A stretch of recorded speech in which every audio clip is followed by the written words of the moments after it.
Give it up for my daughter, Allie Newsom, coming to the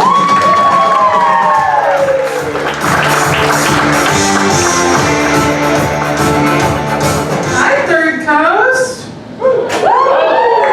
You know, I'm on stage sometimes. I like to pretend I'm a musician, but I actually didn't make my third grade choir. They put me on library duty. They were like, she needs to do manual labor immediately.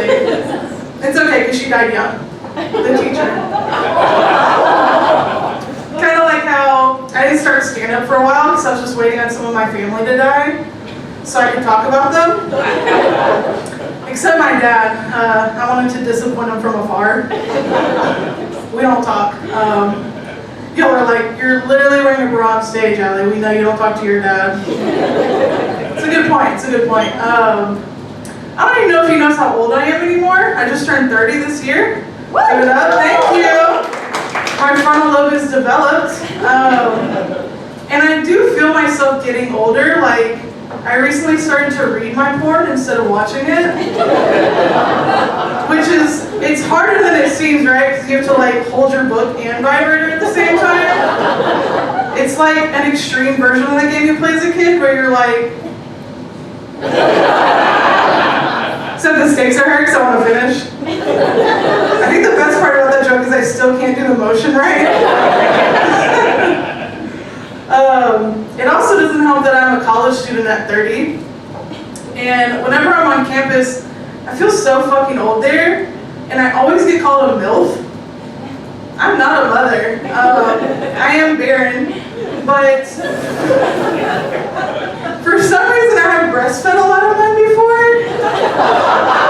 Do you know what I mean?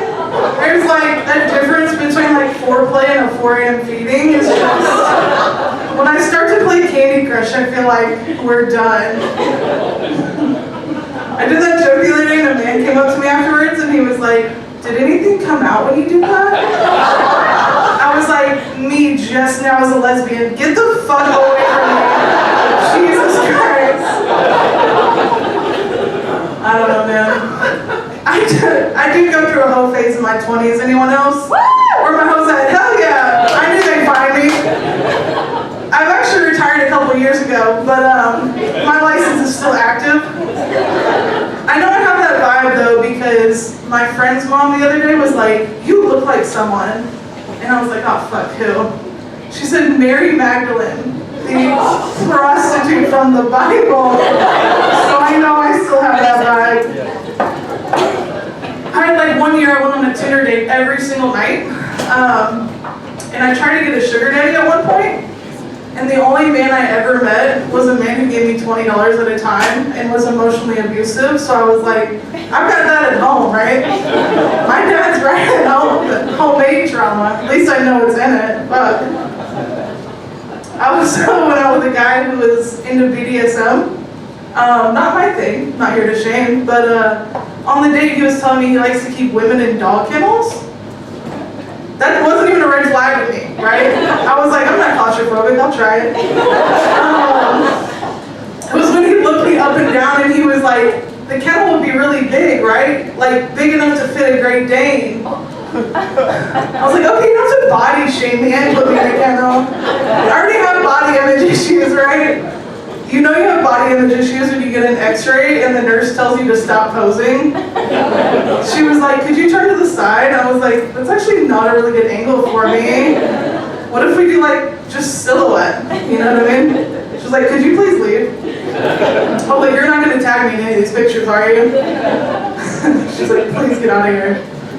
As I'm getting older though, my standards are kind of changing. Like, they're kind of on the floor right now. Like, I was impressed I went out with a guy the other day that just had pillowcases and silverware. Every woman always nods when I do that joke. It's so funny. And like, he didn't have a stack of brown fast food napkins instead of toilet paper. I was like, are we gonna get married?